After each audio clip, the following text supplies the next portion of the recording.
Intinya menurut Syekh Musannaf Utsaimin rahimahullah, pendapat yang kuat adalah wajibnya zakat atas komoditas perdagangan berdasarkan hadis-hadis yang tersebutkan dan juga berdasarkan analisis rasional yang tidak mungkin ditentang kecuali oleh orang yang sombong. Tetapi bagaimanakah membayarkan zakat komoditas perdagangan ini? Apakah berpatokan pada harga komoditas yang dibeli? Berpatokan pada harga saat haul genap 1 tahun?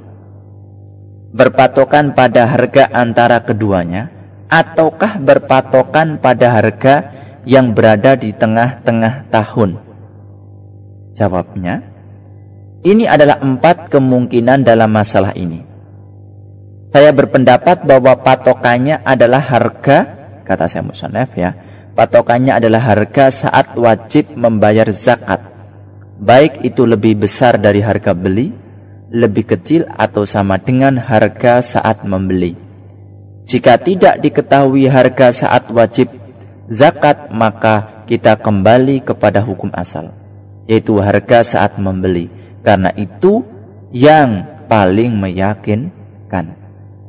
Sementara harga yang mungkin lebih tinggi atau lebih rendah itu masih diragukan. Jika dikatakan harga itu diperkirakan lebih banyak, maka dikatakan asalnya tidak bertambah, sehingga harus mengeluarkan zakat dengan berpatokan pada harga beli. Contohnya, seseorang membeli tanah dengan harga 100.000 rial.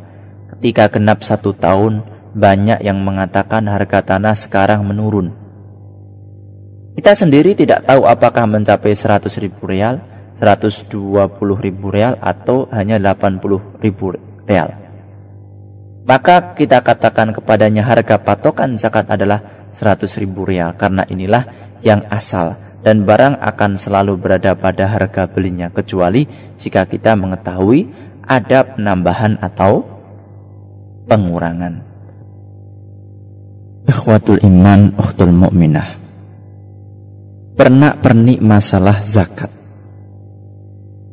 Masalah pertama, jika seseorang membeli komoditas di akhir haul genap 1 tahun dan harganya mengalami lonjakan 2 kali lipat, apakah wajib menzakati harga yang bertambah itu atau tidak?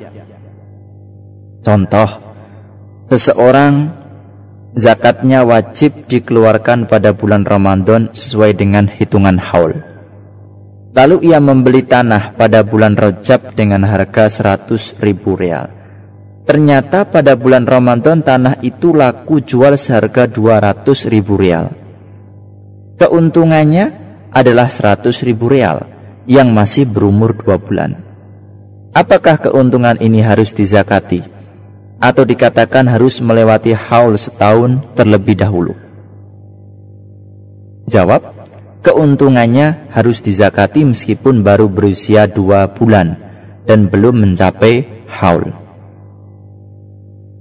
Masalah berikutnya, apakah dengan hanya berniat dagang secara otomatis komoditas yang dimiliki itu menjadi komoditas perdagangan, ataukah harus memilikinya dengan niat berdagang?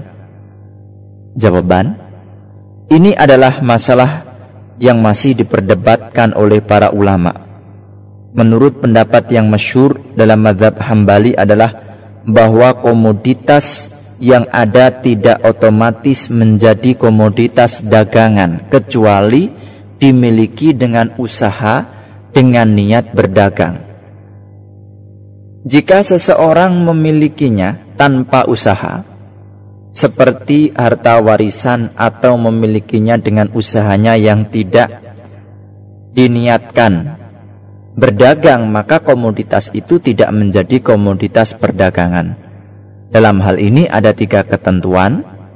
Yang pertama, memilikinya tanpa usaha. Kedua, memilikinya dengan usaha yang diniatkan untuk berdagang. Dan ketiga, memilikinya dengan usaha yang tidak diniatkan berdagang. Lalu beberapa waktu baru setelah itu dia berniat untuk berdagang. Jika seseorang memilikinya dengan usaha yang diniatkan berdagang, maka hukumnya komoditas tersebut untuk diperdagangkan. Contoh, seseorang membeli tanah dengan niatan untuk diperjualbelikan, maka wajib dizakatkan.